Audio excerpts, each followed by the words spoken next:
Banking খাত, বাংলাদেশের banking খাত মূলত অর্থনীতির হৃৎপিণ্ড বলা হয়ে থাকে।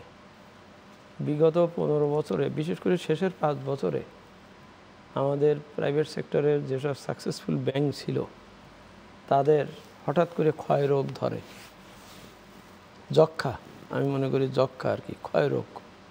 সেটা এই জন্যেই বলা না কোয়া না, তার টাকা পয়সা সব কিভাবে যেন সুড়ঙ্গ পথে বা যেভাবে হোক বেরিয়ে গেল। আমানতকারীদের আমানতের প্রতি কোনো দায়িত্ববোধ না রেখে যারা এই ব্যাংকের মালিক হলেন, বছর 3 আগে আপনার মনে আছে যে ব্যাংকগুলোর মালিকানা এবং তাদের পর্ষদের পরিবারের কজন সদস্য থাকতে পারবে এবং তারা কতদিন থাকতে পারবে, এইভাবে 2-3টা বড় বড় সংশোধনী বা সিদ্ধান্ত সরকার নিয়েছিলেন।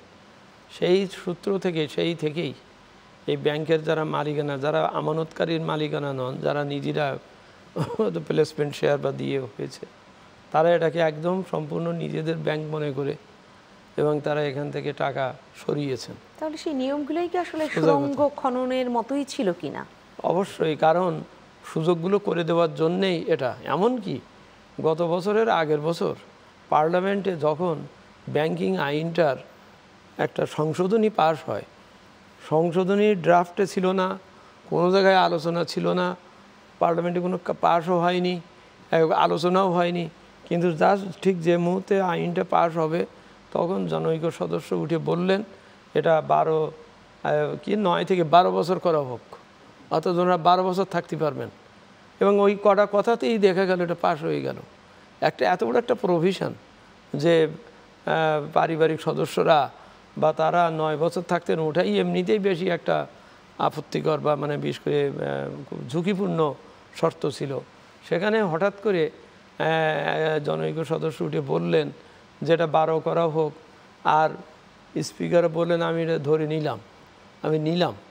এই যে ব্যাপারগুলো পদ্ধতিগতভাবে সুযোগগুলো করে দেওয়াতে কিন্তু এই অবস্থাটা সৃষ্টি হয়েছে এবং যারা চলে যাচ্ছেন। এখন যে 5টা ব্যাংক, সেই 5টা ব্যাংকের নাম আমি এখন জানি না, আপনার কাছে শুনলাম এক্সিম ব্যাংক, তার একটা হয়তো।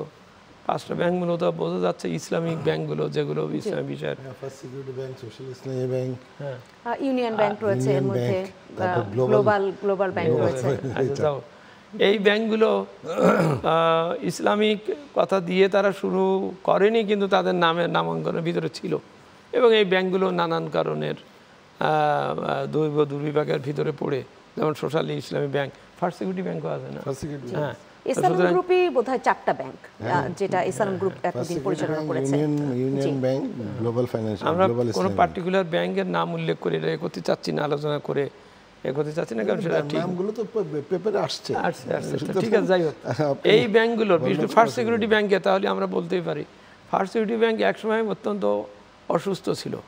বাংলাদেশ ব্যাংক প্রশাসক বসেছিল, সেই ব্যাংক হঠাৎ করে দেখা গেল যে ওই দুর্বলতা কাটিয়ে তো উঠে একটা বিরাট মহিরুহে পরিণত হলো এবং তার মালিকানা এমন ব্যক্তির হাতে ছিল বা হচ্ছিল, তার অরিজিনাল মালিকানাও তাদেরই। সেই ব্যাংক একদম সম্পূর্ণ বসে গেছে।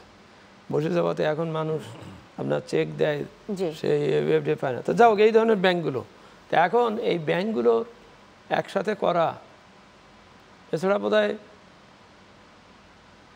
অন্য গত্যন্তর মনে হয় নাই।